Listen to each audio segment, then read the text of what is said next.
Él es integrante de este Observatorio Ciudadano de Energía, también fue subsecretario de Energía del gobierno mexicano y rector de la Universidad Nacional Autónoma de México. Tengo el gusto de saludarlo esta tarde en la línea de Zoom de la UNA. ¿Cómo está, doctor? Un gusto verlo y saludarlo. Buenas tardes.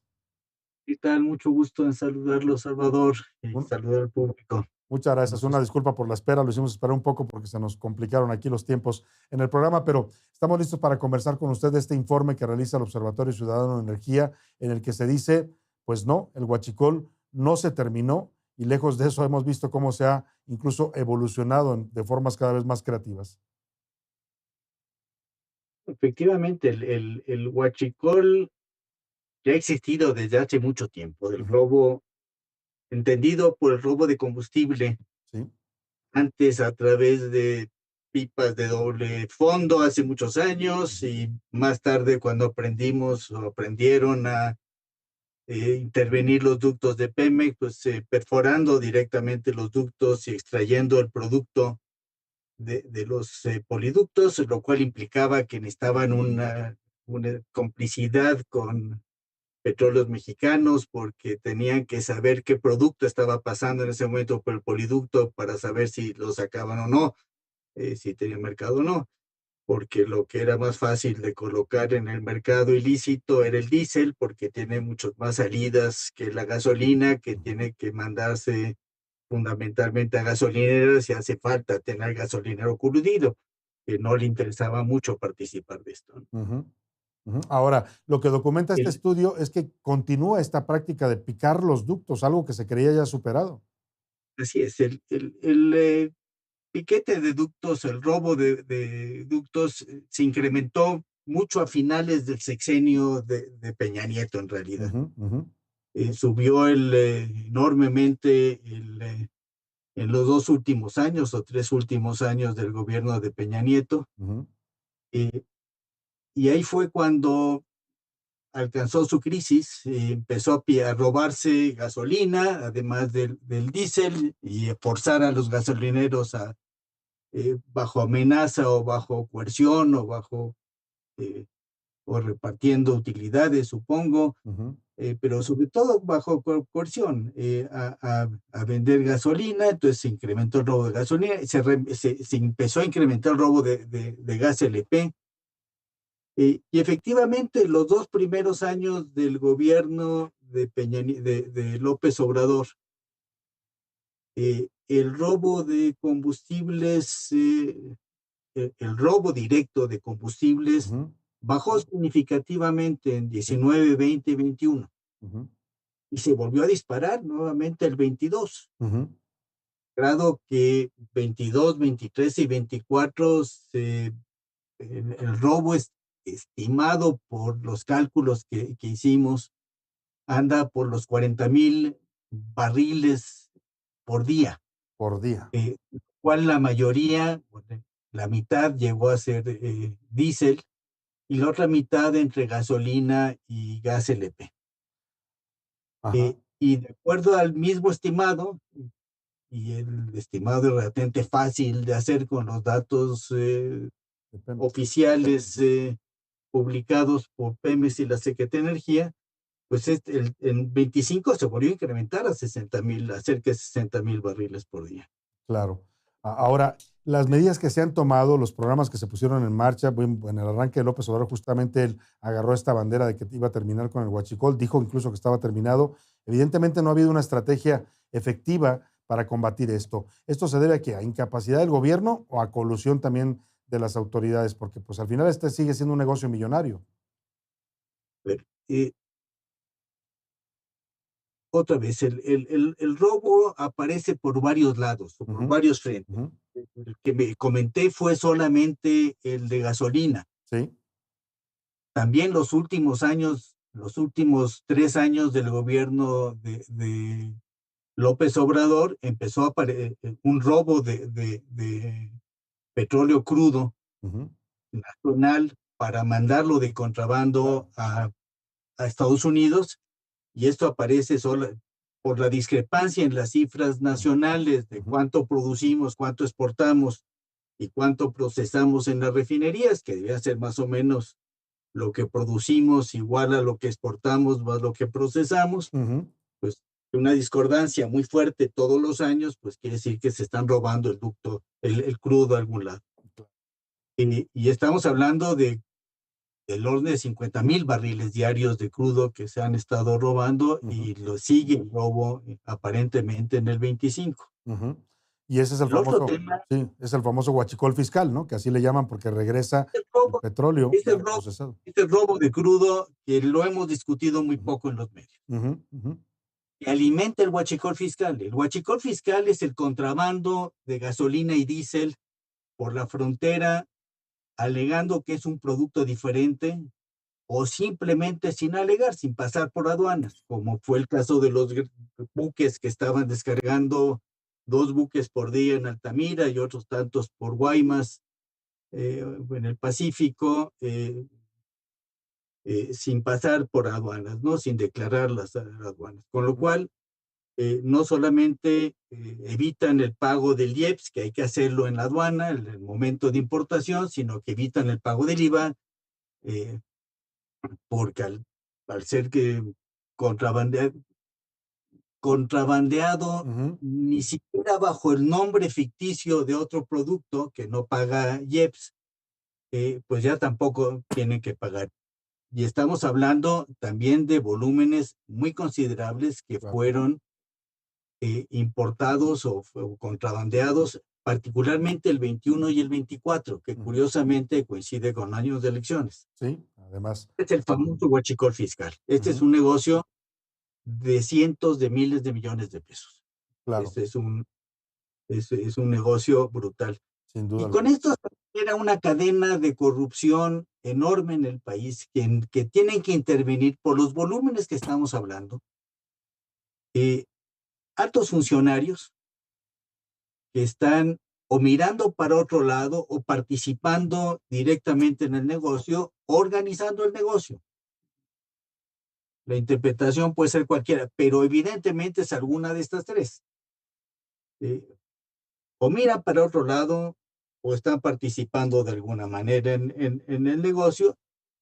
Y, y para mover estos grandes volúmenes se necesitan eh, una asociación entre crimen organizado y empresas que se coluden con el crimen organizado y con altos funcionarios para poder importar ilegalmente el combustible o movilizar el combustible que en grandes cantidades se están robando de los ductos.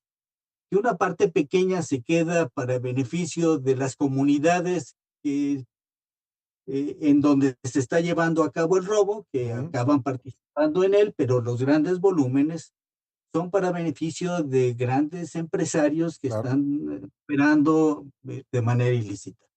Este gobierno efectivamente ha hecho un esfuerzo muy considerable Ujú, por tratar de parar el robo y el contrabando, pero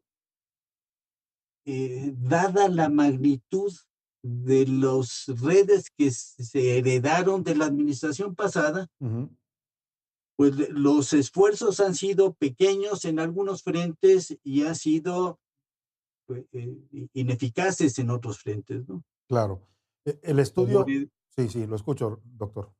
como decíamos, el robo directo de combustibles, de gasolina, Ujú, diésel y ujú, SLP de ductos, el propio Petróleos Mexicanos lo reconoce en sí, sus informes anuales que rinde a la nación, donde indica el monto estimado por ellos del robo de combustible, ujú, ujú. que es, pues las cifras las acaba usted de mencionar, son muy importantes. Sí, sí, sí. Estamos hablando de las cifras oficiales que dio Pemex en 22, 20 pesos Ujú, al año. sí, 14,000 Este año millones. reporta 24,000 millones de pesos, 23,500 millones de pesos. Claro, claro. Los estimados que yo hago son un poco mayores. Ujú, Para los 3 últimos años del gobierno anterior andaban por los 25 o 30,000 millones de pesos, ujú, estimado que yo saco con las cifras de Pemex, hace falta hacer algunas suposiciones y por tanto puede haber algunos errores, anda por los 35,000 millones. Uf, uf, Pero en fin, vamos a leer los datos oficiales de Pemex. Estamos claro, hablando de 24,000 millones de pesos solamente por el robo de combustible. claro. Doctor, para Y concluir, también, sí, sí, le si pregunto, contamos también el robo de crudo, pues estamos ajá, hablando de otra cantidad importante. ajá, ¿cuánto sería? Estamos hablando de 1,200 millones de dólares por año, igual que el año pasado. Cifras millonarias, Pues millonarias. estamos hablando de 5 millones, a cerca de 18, 17, 18 pesos, pues estamos Sí, hablando de, de otra vez del orden de 40,000 millones perdón, de cerca de 20,000 millones de pesos claro. adicional. Todo ese es Eh, dinero que se desfalca al erario federal y que, bueno, pues no llega a donde debería llegar para las necesidades del país. Le quiero preguntar a manera de conclusión, el estudio Asunto de desfalco a Pemex. a Pemex, Hay claro. que tener en cuenta que el combustible que se roban de los ductos Ujú, no paga IEPS y no paga IVA. claro, claro. Y por tanto, hay un desfalco adicional Así a es. las arcas públicas Ujú, porque es un combustible que se robaron de ductos y no impuestos. pagaron el impuesto correspondiente. Sí. Le decía si a manera de conclusión el estudio aporta alguna idea o alguna, ¿qué se necesita? Pues, ¿qué tendría que hacer este gobierno o cualquier gobierno que enfrente el problema para, pues, poder no solo mitigarlo, como dice usted, lo logró de algún modo el gobierno de López Obrador, sino para erradicarlo? Hablamos de que este fenómeno, no sé si se da en muchos países, no sé si sea algo generalizado, pero en México me parece que tiene dimensiones ya intolerables. Sí, según el gobierno americano, el huachicol se ha vuelto el ingreso más importante después del tráfico de drogas para los Para los cárteles que cárteles, operan en el país. ¿sí? Y si asumimos, y yo creo que es correcto, que hay altos funcionarios que están involucrados en dejar pasar esto y dejar que ocurra, pues entonces la derrama económica ilegal en diferentes frentes es tan alta que es lo que hace muy difícil combatir este crimen. Ujú, ujú, Un gobierno que yo estoy convencido que está comprometido a ponerle freno tanto al huachicol fiscal, a la importación ilegal de combustibles, como al robo, ujú, porque el número de acciones que ha tomado en el gobierno, que han sido algunas de ellas muy contundentes, así lo ha demostrado. ujú, Ahora, para acabar con esto, es igual que acabar con el daño de los narcotráfico, cárteles y el sí, tráfico de drogas. ujú, No basta con darle unos cuantos golpes contundentes, hace ujú, falta una estrategia de más largo plazo para desmantelar a las redes que se han armado a lo largo de los años entre, insisto, el gobierno de Peña Nieto. eh, empresarios que se están beneficiando indebidamente de la operación ilegal de los combustibles robados y contrabandeados ilícitamente al país, Ujú, y los altos funcionarios que lo han tolerado se han beneficiado de esto, ya sea para fines personales o para fines electorales, eh, pues se requiere una estrategia a más largo plazo y que haya no solamente que caigan los operadores que están en este momento picando los ductos o transportando ilícitamente el combustible en pipas eh, ujú, eh, de manera ilícita o almacenándolo en algunos lados, sino claro. que tienen que caer también las grandes cabezas, ¿no? Sin duda, las Y grandes cabezas de todo esto, pues. mientras esto no ocurra, pues va a ser muy difícil terminar con este terrible negocio que está contribuyendo, no es la única Ujú, razón por la ujú, cual la situación financiera de Pemex está en situación muy, muy delicada, y que también está afectando las finanzas públicas sin del duda, país de una manera. sin duda. Pues yo diría al final, a modo de conclusión, y no sé si usted coincide con esto, que al final este es otro síntoma del debilitamiento del Estado mexicano, ¿no? Un Estado que no puede preservar sus propios recursos estratégicos. Tristemente, es una realidad lo que usted dice. Pues, doctor Francisco Barnés de Castro, integrante de este Observatorio Ciudadano de Energía, ex rector de la UNAM, ex subsecretario de Energía, le agradezco mucho esta plática y estos datos que nos da para la audiencia de la UNAM. Pues con mucho gusto, Un gusto encantado. saludarlo también.